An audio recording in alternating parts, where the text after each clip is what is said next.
Our bog in Derrymore. Our piece of bog was in Derrymore, a place you might only find on bog title maps.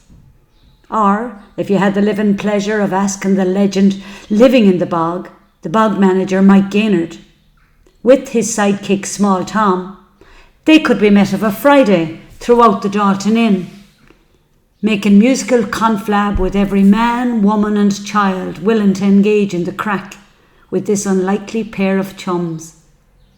Mike and Small Tom. Tom, a singer in his own right, a star in the making, with courage and strength that left no need for height. In his world, occupied with friendship, kindness and care, not least his friend, Mike the bog manager. Mike charmed the legs of the women of a Sunday in the McWilliam, when no one would guess or dare to count his years as he leapt and crept around the floor, leaving out none, bringing and sharing his magic. 'Tis many the time I had the tea at Mike's place, with the welcome as big as a mountain, a fire roaring in a floor-to-ceiling hearth from yonder years, the tea in a mug served with dippy biscuits, never happier than in that moment. And speaking of tea, my father had this plot down in Derrymore beside Welch's. While Welch himself entertained us often, we got to work, turning and footing, no ass in sight except the two-legged kind, breaking our backs and burning to a crisp in the midday heat. The days before sun cream.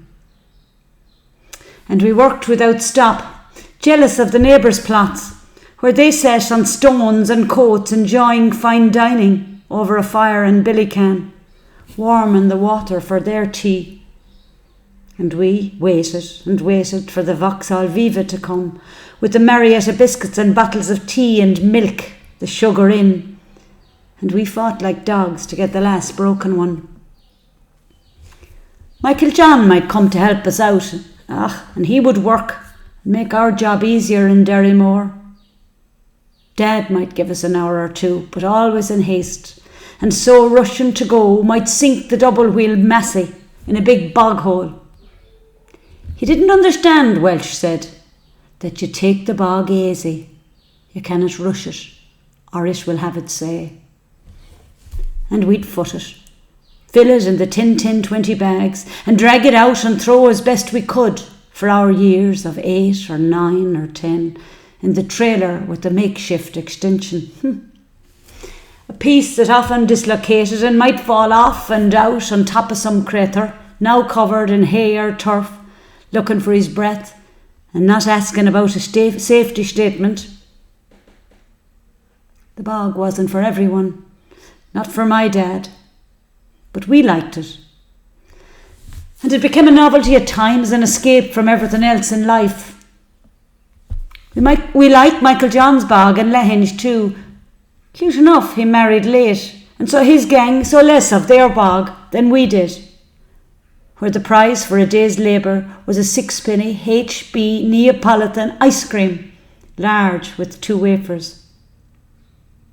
Sitting on the heap sods in Fahy's trailer, heaven was a breath away, as we licked the coloured stuff. And while we inhaled ours, our sister Patty nursed hers and made us mad jealous. In the bog there was peace in the madness, connection in the sod. There was earth and song and sun. There was a feeling of being one with nature that we might not often feel apart from there. The lizards, frogs and tadpoles, the residents of this other world, different kind of home. And the memories now is all that's left of those who thought it important work to heat our homes and rid the dreaded dampness in the latter months. All gone now but the bog. And Derrymore is there yet, and Small Tom and Mike, reminders of the good old days.